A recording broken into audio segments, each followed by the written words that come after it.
Hello my dear students, कैसे हैं सब। उम्मीद है कि सारे खुश होंगे।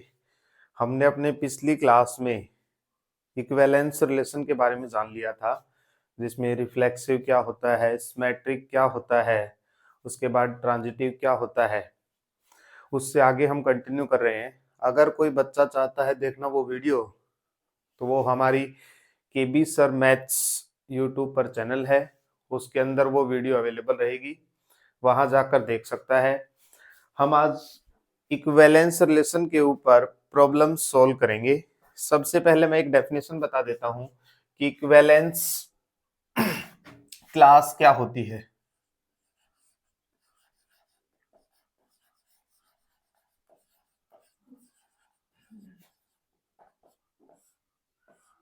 तो इक्विवेलेंस क्लास क्या होती है, सबसे पहले हम इक्विवेलेंस रिलेशन में इक्विवेलेंस क्लास निकालते हैं। मान लो कि कोई ए सेट है, ए सेट में एक दो तीन एलिमेंट है। मैंने कोई रिलेशन बनाया, जो रिलेशन इक्विवेलेंस होगा उसी के अंदर हम इक्विवेलेंस क्लास निकालते हैं। तो इक्विवेलेंस रिलेशन डिफाइन कर लेता हूं मैं 1,1 2,2 3,3, उसके बाद 1,3 और 3,1। ये मैंने एक रिलेशन लिख लिया। और एलिमेंट लिखने हैं तो और एलिमेंट भी लिख सकते हो, 2,3 फिर 3,2। इक्विवेलेंस के लिए 1,3 तो फिर 1,2 का होना जरूरी है इसमें। तो 1,2 और 2,1। अब देखेंगे तो 1,2,2,3 है तो फिर 1,3 होना चाहिए, ठीक है। 3,2,3,2 भी होना चाहिए, इसमें 3,2 है। उसके बाद 1,2,2,1,1,1 है, 1,3,3,1। जैसे रिफ्लेक्सिव देखेंगे, पहले रिफ्लेक्सिव के लिए सेम ऑर्डर टपल होनी चाहिए, 1 1 2 2 और 3 3 होना चाहिए। तो 1 1 2 2 और 3 3 है। उसके बाद सिमेट्रिक के लिए अगर ए कोमा बी का ऑर्डर्ड पेयर है तो उसका उल्टा भी होना चाहिए। तो उल्टा 3 3 तक तो सेम है, उनका उल्टा सेम, 1 3 का 3 1, 2 3 का 3 2, 1 2 का 2 1 है। सिमेट्रिक हो गया। ट्रांजिटिव के लिए क्या बताया था कि ए बी और बी सी का ऑर्डर्ड पेयर है तो फिर ए सी का ऑर्डर्ड पेयर होना चाहिए। तो 1 3 से चेक करते हैं, 3 से शुरू होने वाला एक है तो 1 3 3 2 1 2 इसके अंदर है। उसके बाद 2 3 3 2 2 2 भी है, 3 2 2 से खत्म होने वाला 3 1 3 1 ऊपर है अपने पास। फिर उसके बाद 2 1 1 से शुरू होने वाला 1 3 तो 2 3 भी है। तो ये रिलेशन जो है वो इक्विवेलेंस रिलेशन है। तो वो बोलेगा find the equivalence class of 1, बोलेगा कि इक्विवेलेंस क्लास निकालिए 1 की। तो इक्विवेलेंस क्लास ऑफ 1 में वो एलिमेंट्स आएंगे जो रिलेशन में 1 के साथ रिलेटेड हैं। तो 1 के साथ सबसे पहले तो 1 है, ये हो गया 1 कोमा। फिर उसके बाद 1 के साथ 3 रिलेटेड है, 3 3 के बाद 1 के साथ 3 ये लिख दिया है मैंने, 1 के साथ फिर 2 है। इसका मतलब 1 की इक्विवेलेंस क्लास में वो एलिमेंट आएंगे जो रिलेशन में 1 के साथ रिलेटेड है। अब मैं कोई सेट मान लेता हूं, let A be any set R be relation, R be equivalence relation,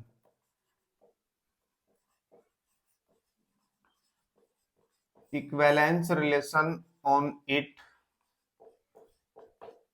इसका मतलब आर डिफाइन हुआ है वो ए क्रॉस ए पर डिफाइन हुआ है। तो आर इक्विवेलेंस रिलेशन है तो equivalence class a belongs to a, let be any element. अभी हमने समझा है कि इक्विवेलेंस क्लास कैसे निकालते हैं। 1 की इक्विवेलेंस क्लास में 1 के साथ जो रिलेटेड है वो, तो मान लीजिए ए की इक्विवेलेंस क्लास निकालनी है। तो ए की इक्विवेलेंस क्लास निकालने के लिए एलिमेंट्स आते हैं उसमें और वो गिवन सेट से आते हैं। तो इसके अंदर बी आएंगे, बी बिलोंग्स टू ए। कहां से आएंगे, सच दैट ए के वो मेंबर्स आएंगे जो a comma b belongs to R. For some a belongs to A. इस बात को अच्छे समझेंगे क्योंकि यही डेफिनेशन इक्विवेलेंस क्लास में मैं जर्नल अप्लाई करूंगा। Equivalence class of any element is defined as और contain those elements of given set which are related to b. जो एलिमेंट सेट ए के उस एलिमेंट के साथ रिलेटेड है। For some B belongs to A, यहां पर ये नहीं आएगा क्यों, ए की इक्विवेलेंस क्लास निकाल रहे हैं तो ए के वो मेंबर्स इसके अंदर आएंगे जो ए कोमा बी किस में है, आर में है। तो इक्विवेलेंस क्लास अच्छे समझ में आ गई होगी। सिमिलरली अगर मैं 3 की इक्विवेलेंस क्लास यहां पर देखूं तो 3 के साथ कौन कौन रिलेटेड है, एक्चुअली वही 3 की इक्विवेलेंस क्लास में आएगा। तो इक्विवेलेंस क्लास अच्छे समझ में आ गई होगी कि equivalence class of any element is defined as contain those elements of A which are related to A। A के वो मेंबर्स जो A कोमा बी आर में हो, इसको मैं लिख सकता हूं A रिलेटेड टू B, और B जो है वो कहां से आएगा, B जो है वो A से आएगा। तो इक्विवेलेंस क्लास की डेफिनेशन अच्छे समझ में आ गई होगी। अब हम इसके ऊपर क्वेश्चन सोल्व करेंगे। क्वेश्चन देखिए, अब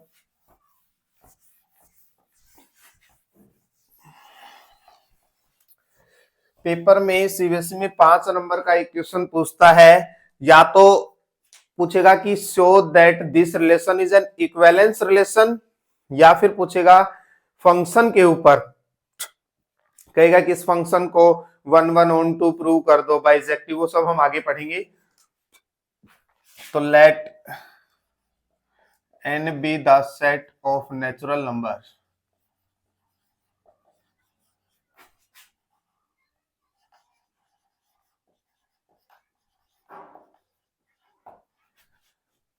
and R be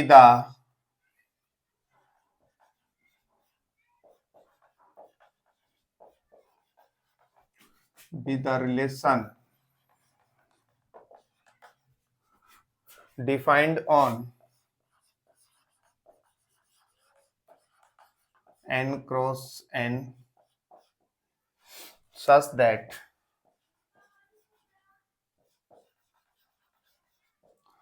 R is equal to A comma B related to C D. Simply define कर देता हूं मैं, A comma B related to C D if and only if AD into में B plus C which is equal to BC into में A plus D, so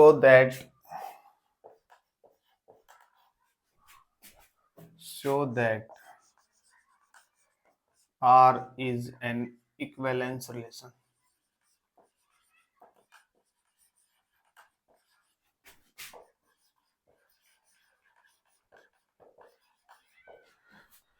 paper में journal पूछता है, जो 5 नंबर में क्वेश्चन पूछता है वो 1 और 2 नंबर में पूछता है, वो गिवन R1 R2 देके पूछ लेता है कि ये रिलेशन रिफ्लेक्सिव सिमेट्रिक और ट्रांजिटिव बनेगा या नहीं बनेगा।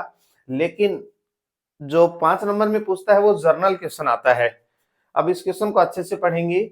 अब तक जो हमने पढ़े थे उसके अंदर एक एलिमेंट आ रहा था, अब ये रिलेशन डिफाइन किया है वो n क्रॉस n के ऊपर। इसका मतलब ये जो है ना वो एक सेट का काम कर रहा है, n क्रॉस n वो एक सेट है।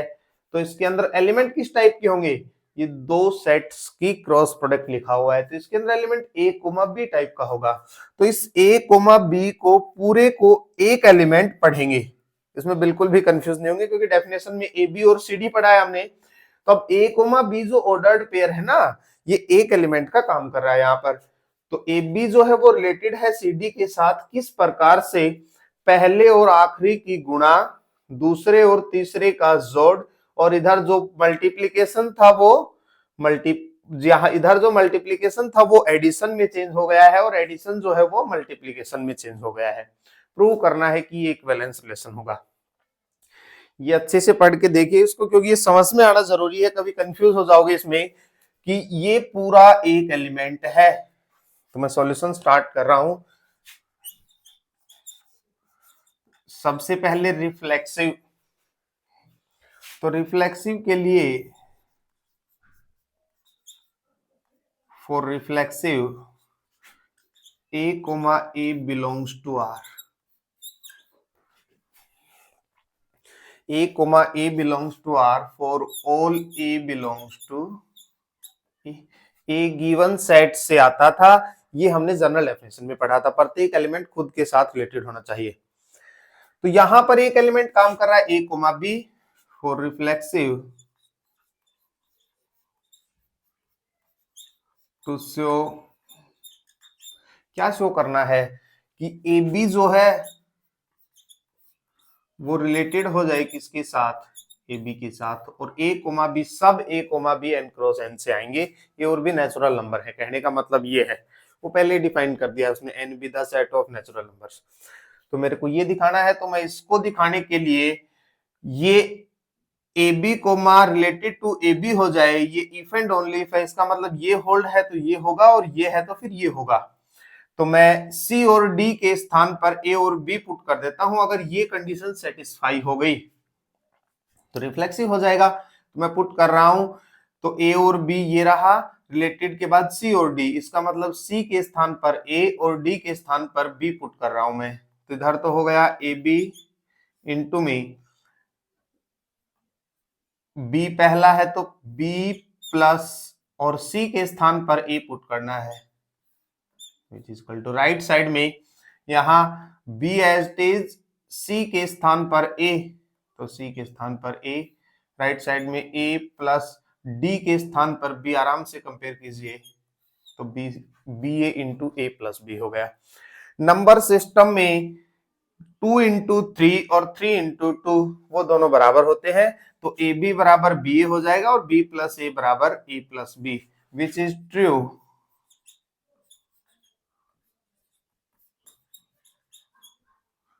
for all A comma B belongs to n cross n।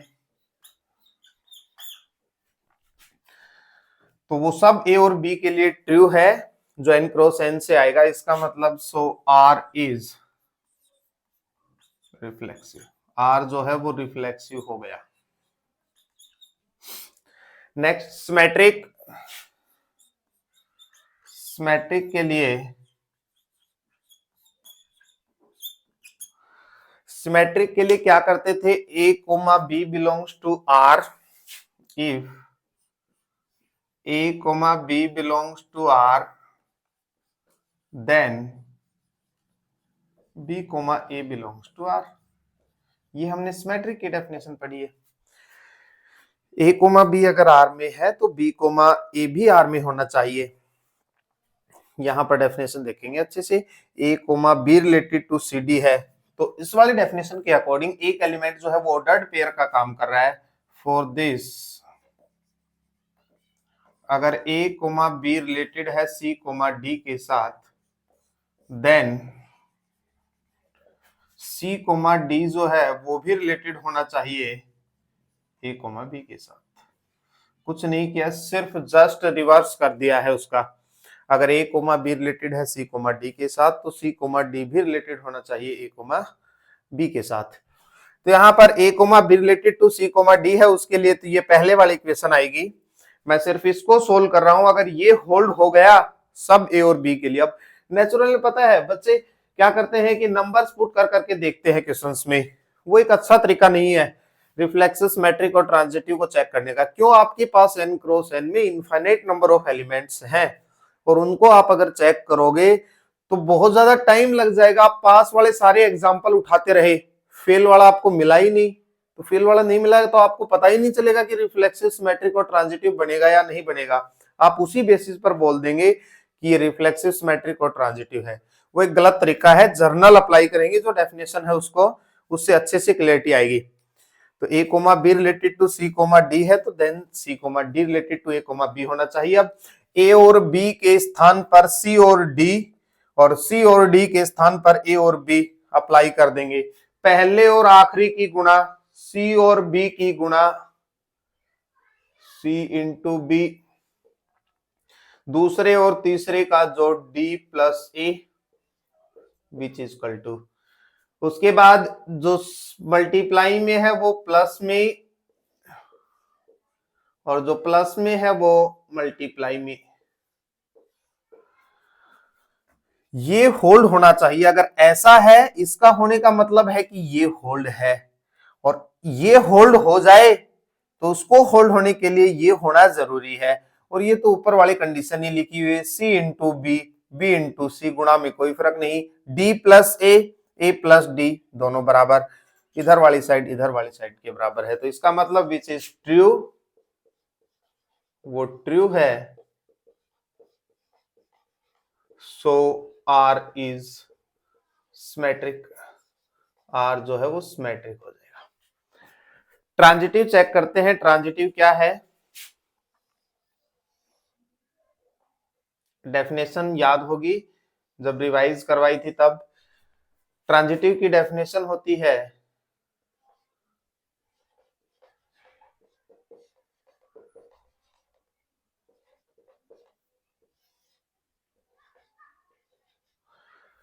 If a comma B, मैं बोल के बता देता हूं क्योंकि यहां ऑर्डर टपल में डेफिनेशन लिखनी है वो। अगर तीन एलिमेंट होते हैं आपके पास, ए रिलेटेड टू है बी के, बी रिलेटेड है सी के साथ, तो फिर पहला और तीसरा एलिमेंट रिलेटेड होना चाहिए, ये बोलती है ट्रांजिटिव की डेफिनेशन। तो यहां पर तीन एलिमेंट उठाने पड़ेंगे, ये एक एलिमेंट, ये दूसरा एलिमेंट, और एक और एलिमेंट उठाना पड़ेगा। तो if a comma b related to c comma d, comma c comma d related to e comma f, then तीन एलिमेंट हो गए, एक दो, ये दूसरा और ये तीसरा, तो फिर पहला और तीसरा रिलेटेड होना चाहिए। तो ए कोमा बी जो है वो रिलेटेड होना चाहिए ई कोमा एफ के साथ। अगर ऊपर वाला होल्ड हो रहा है तो देन के बाद वाला मेरे को प्रूव करना है। अगर ऐसा हो गया तो फिर आर जो है वो इक्विवेलेंस रिलेशन हो जाएगा, क्योंकि वो रिफ्लेक्सिव, सिमेट्रिक और ट्रांजिटिव हो जाएगा।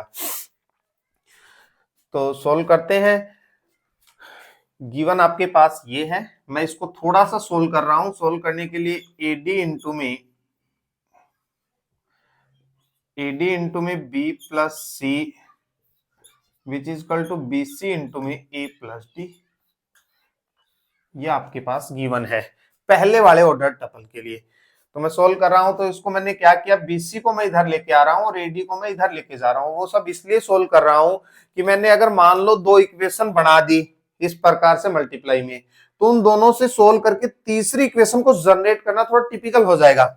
इसलिए मैंने क्या किया, बी और सी की टर्म्स को एक साइड लेके आया, तो बी प्लस सी अपॉन बीसी, बी प्लस सी अपॉन बीसी, और राइट साइड में हो जाएगा ए प्लस डी अपॉन में एडी। अब एलसीएम सेपरेट सभी को करना आता है।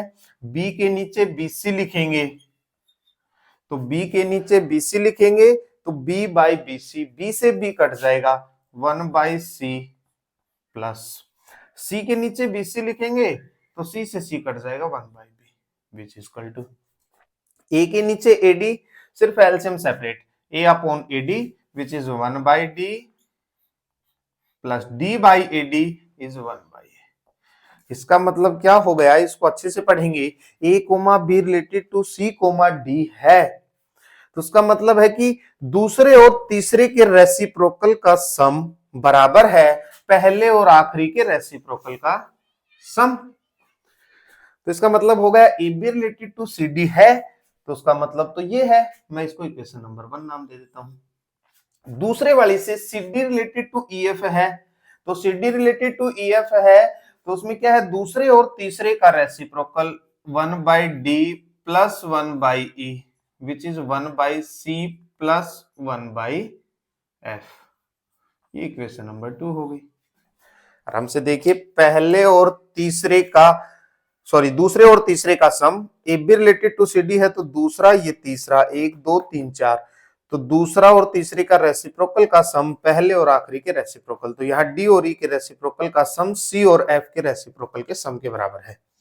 तो मेरे को जनरेट क्या करना है, ये प्रूव करना है। तो इसको प्रूव करने का मतलब ये होल्ड हो जाए दूसरे और तीसरे के रेसिप्रोकल का sum 1/b plus 1/e which is equal to 1/a plus 1/f। ऐसा होल्ड हो गया तो फिर आर मेरे पास ट्रांजिटिव रिलेशन हो जाएगा। तो ऐसा होल्ड करने के लिए या तो इन दो इक्वेशंस को जनरली ऐड करते हैं, सब्ट्रैक्ट करते हैं, कुछ मल्टीप्लाई करके सोल्व करें कि ऐसा जनरेट हो जाए। तो मैं देख रहा हूं कि मैं दोनों इक्वेशंस को ऐड कर रहा हूं, तो ऐड करेंगे तो मैं यहां ऐड कर रहा हूं 1 प्लस 2 स्पेस इधर वाली साइड सोल्व कर देता हूं इसको।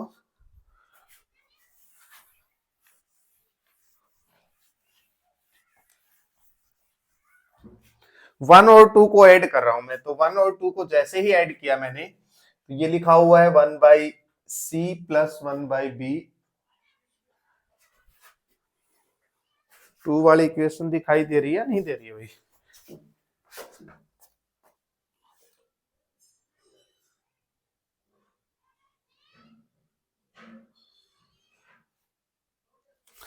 चलो, तो मैं 1 और 2 को ऐड कर रहा हूं, तो 1 और 2 को जैसे ही ऐड करेंगे तो लेफ्ट साइड में ऐड हो जाएगी 1/c plus 1/b which is equal to 1/d plus 1/a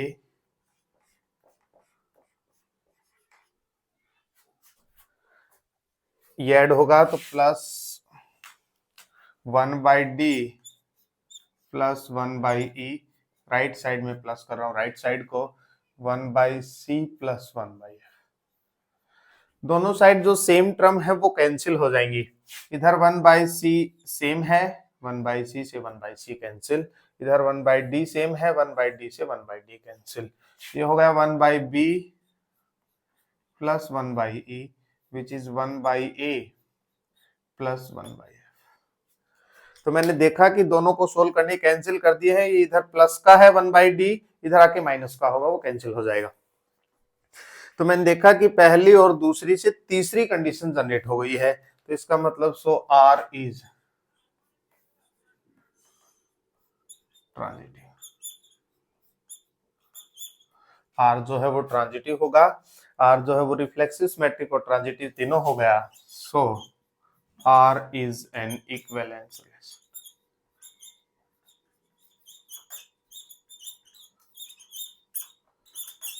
इसी प्रकार से प्रत्येक क्वेश्चन में जो है ना वो रिफ्लेक्सिव, सिमेट्रिक और ट्रांजिटिव की डेफिनेशन अप्लाई करनी है। सिर्फ अगर डेफिनेशन एक बार बहुत अच्छे से अप्लाई करनी आ गई क्वेश्चंस पर, तो उसके बाद तो कुछ नहीं, सिर्फ 3 डेफिनेशंस और इसके ऊपर चाहे 1000 क्वेश्चन सोल्व कीजिए, सारे सेम टाइप का है। बस कंसेप्ट जो जनरल डेफिनेशन है उसके ऊपर थोड़ी पकड़ जो है ना वो बहुत अच्छे से होनी चाहिए।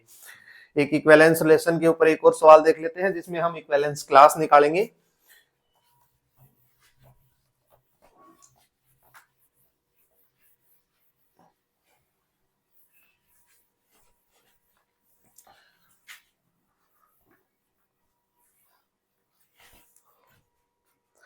Let Z be the set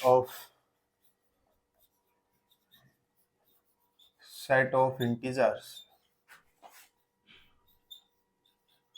R be relation on it। R कोई रिलेशन है इसके ऊपर, मतलब Z क्रॉस Z का कोई भी सबसेट है। तो A, B, R को डिफाइन कर देता हूं, दूसरी फॉर्म में डिफाइन कर लेते हैं। अब R के अंदर A, B के ऑर्डर्ड पेयर हैं सच दैट, एक डिविजिबिलिटी का है, वो कुछ भी दे सकता है यहाँ पर, तो मैं 2 लिख लेता हूं, 2 डिवाइड्स A माइनस B के मोड को। और A, B कहां से आ रहे हैं वो सब बताने की जरूरत नहीं है, जब Z क्रॉस Z पर रिलेशन डिफाइंड है तो A, B जो है वो इंटीजर से आ रहे हैं आपके पास। सो दैट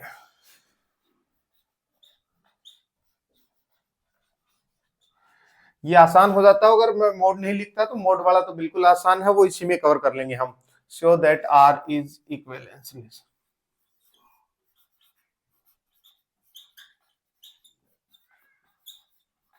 ये रिलेशन लिखा हुआ है। आल्सो फाइंड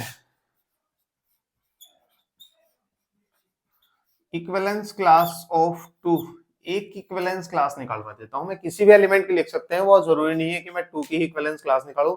अगर आपको टू की निकालनी आ गई तो आप 0 1 2 3 इंटीजर्स में जितने भी है -2 -5 सबकी इक्विवेलेंस क्लास निकाल देंगे। तो z कोई इंटीजर्स का सेट है, r कोई रिलेशन उसके ऊपर डिफाइन किया है, r को ऐसे भी डिफाइन करके दे देता है, उसके अंदर a, b के ऑर्डर्ड पेयर है, 2 divides mod of a - b so that r is an equivalence relation. आपको प्रूव करना है कि इक्विवेलेंस रिलेशन होगा। तो सबसे पहले रिफ्लेक्सिव के लिए अब मैं डेफिनेशन नहीं लिख रहा हूं क्योंकि डेफिनेशन बता दी है। रिफ्लेक्सिव के लिए सेम एलिमेंट रिलेटेड होने चाहिए। वो बच्चों वाली बात हो जाएगी कि मैं इंटीजर्स को पुट कर करके बताऊं कि सर इंटीजर्स लीजिए, मैंने ले लिया 1,1 चेक किया, 1,1 पुट किया, 1 - 1 0, क्या 2 डिवाइड करता है? फिर उसके बाद 2,2 लिया, 3,3 -1, -1। सेम टाइप के ऑर्डर टपल रिलेटेड होंगे या नहीं होंगे वो सब चेक करना होता है। तो रिफ्लेक्सिव के लिए 2 डिवाइड करता है a - b के मॉड को। तो मैं रिफ्लेक्सिव के लिए b की जगह a पुट करके चेक करते हैं। तो b की जगह a पुट कर रहा हूं, 2 divides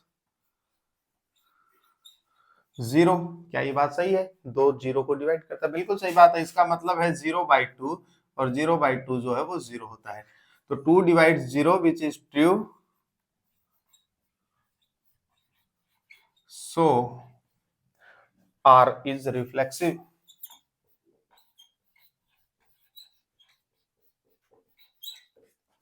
second part symmetric.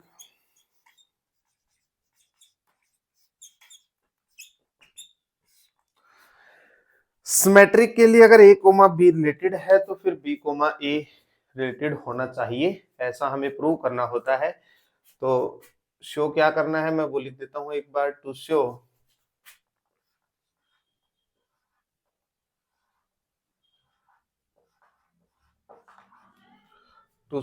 If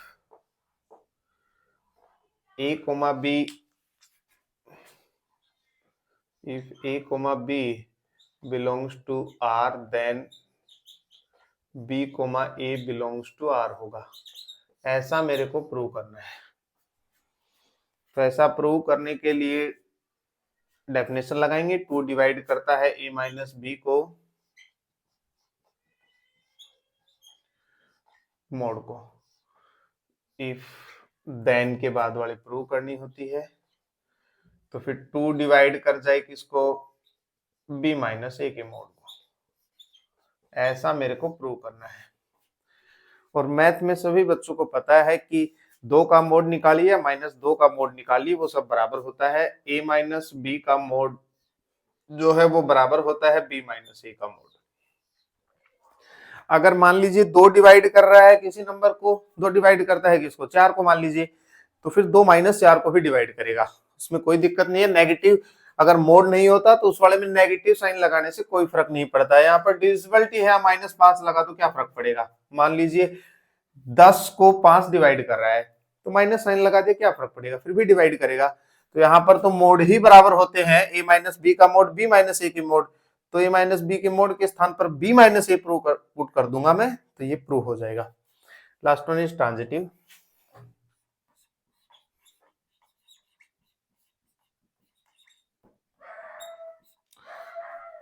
transitive के लिए डेफिनेशन अच्छे से पता है कि 2 डिवाइड करता है a - b के मोड को एंड 2 डिवाइड्स करता है b - c के मोड को, देन 2 डिवाइड्स करें a - c के मोड को।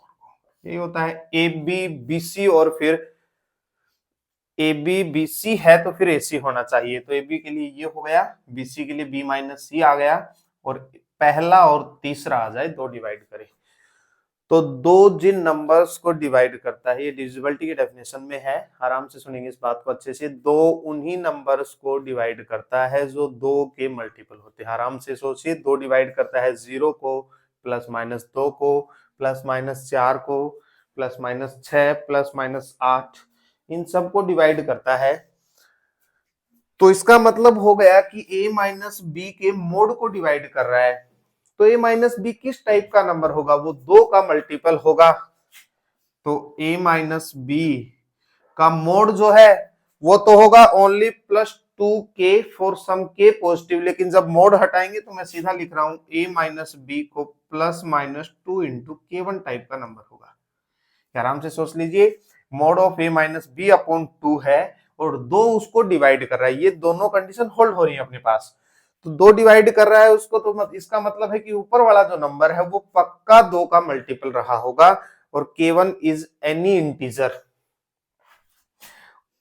k1 belongs to, k1 is, k1 k2 ही लिख देता हूं क्योंकि दो यूज करने हैं। यहाँ पर b माइनस सी जो है वो प्लस माइनस 2k टाइप का नंबर होगा। यहाँ पर आराम से देखिए, दो डिवाइड कर रहा है मॉड ऑफ b माइनस सी को, तो b माइनस सी जो है वो प्लस माइनस 2k2 टाइप का नंबर होगा। k1 और k2 कोई भी इंटीजर है यहाँ पर। a minus b minus C plus minus 2k1 plus minus 2k2, इसको नाम दे दिया है 1 और इसको नाम दे दिया है 2। तो मैं 1 और 2 को इधर ऐड कर रहा हूँ, 1 प्लस 2, 1 और प्लस 2 करेंगे जैसे ही तो लेफ्ट हैंड साइड में b से b कट जाएगा, दोनों को जोड़ेंगे तो ये हो गया a माइनस सी, और राइट साइड में प्लस माइनस बाहर 2 इंटू में k1 प्लस k2। दो इंटीजर्स को जोड़ते हैं तो कोई नया इंटीजर आएगा, नाम देना है तो उसको दे सकते हैं नया इंटीजर k, अगर नहीं देना है तो फिर भी a माइनस सी जो है वो दो का मल्टीपल आ गया है प्लस माइनस का। इसका मतलब क्या हो गया? दो डिवाइड करेगा a माइनस सी को, और a माइनस सी को डिवाइड कर रहा है तो उसके मोड को भी डिवाइड करेगा। तो 2 डिवाइड्स a माइनस सी, की मोड ही लिख देता हूं मैं सीधा, this implies 2 divides a minus c के मोड। तो R जो है वो यहाँ पर रिफ्लेक्सिव, सिमेट्रिक और ट्रांजिटिव तीनों हो गया है। तो ये इक्विवेलेंस रिलेशन है। अब मेरे को दो की इक्विवेलेंस क्लास निकालनी है, वो अच्छे से देखेंगे। इक्विवेलेंस क्लास ऑफ दो, वो डेफिनेशन अच्छे से याद होगी। उसके अंदर वो एलिमेंट्स आते हैं, तो मैं उसको नाम कुछ भी दे सकता हूँ। बी दिया है, बी दे दीजिए, ए देना है यहाँ पर ए दे लीजिए, क्योंकि यहाँ पर वहां पर तो पर्टिकुलर एलिमेंट ए की डिफाइन की थी, इसलिए दूसरा बी नाम दिया था मैंने। तुम अगर बोल रहे हो कि बी को लेना है तो B belongs to Z, Z के वो एलिमेंट आएंगे जिसमें टू रिलेटेड टू बी होगा for some B belongs to, इस डेफिनेशन को अच्छे से पढ़ लीजिए। इसके अंदर वो इंटीजर्स आएंगे जो दो के साथ रिलेटेड होंगे। यहाँ पर कई बच्चे सोच रहे होंगे बी को पहले लिखेंगे, तो पहले लिख देंगे तो भी कोई फर्क नहीं पड़ेगा, क्योंकि ये रिलेशन सिमेट्रिक है। अगर उसका order tuple a comma B है तो b कोमा a भी है, उससे कोई फर्क नहीं पड़ेगा अगर b को पहले भी लिख देंगे तो। अब दो रिलेटेड टू b कैसे होता है, a b के साथ कैसे रिलेटेड है? जब दो भाग करता है, तो यहाँ पर b बिलोंग्स टू z वो इंटीजर्स आएंगे जिसमें 2 डिवाइड्स करेगा 2 माइनस बी के मोड को, 2 माइनस बी का मोड। अब वो इंटीजर्स उठाते रहिए, पुट करते रहिए जिसको दो डिवाइड कर रहा है। अब इंटीजर्स में सबसे पहले मैं जीरो से चेक करना शुरू करता हूं। बी की जगह जीरो पुट किया, बी की जगह जीरो पुट किया तो क्या दो डिवाइड करता है मोड दो को? मोड दो का मतलब तो दो ही हो गया, तो सबसे पहले जीरो आ जाएगा। जीरो के बाद मैंने वन पुट किया, वन पुट किया तो 2 माइनस 1 वो हो गया 1, तो 1 को भाग नहीं करता है, तो दो 1 को भाग नहीं करता है तो इसका मतलब 1 नहीं आएगा इसमें। उसके बाद 2 पुट किया, तो 2 पुट किया तो 2 माइनस 2 0, 0 को तो दो भाग करता है, 2 आ जाएगा। अब माइनस वाले भी चेक कर लेते हैं साथ के साथ। माइनस 1 पुट किया मैंने यहाँ, तो ये हो गया 3, तो क्या दो 3 को भाग करता है? नहीं करता है, तो -1 नहीं आएगा। फिर -2 पुट किया, तो 2 माइनस ऑफ -2 हो गया +2, वो हो गया 4, क्या दो 4 को भाग करता है? तो इसका मतलब +-2। और अब इस पैटर्न से समझ में आ गया होगा कि सारे जो है वो इवन नंबर्स चलते रहेंगे। तो equivalence class of 2 equivalence class of 2 which is equal to 0, plus minus 2, plus minus 4 and up to so on। उम्मीद है कि सब बच्चों को अच्छे से समझ में आ गया होगा।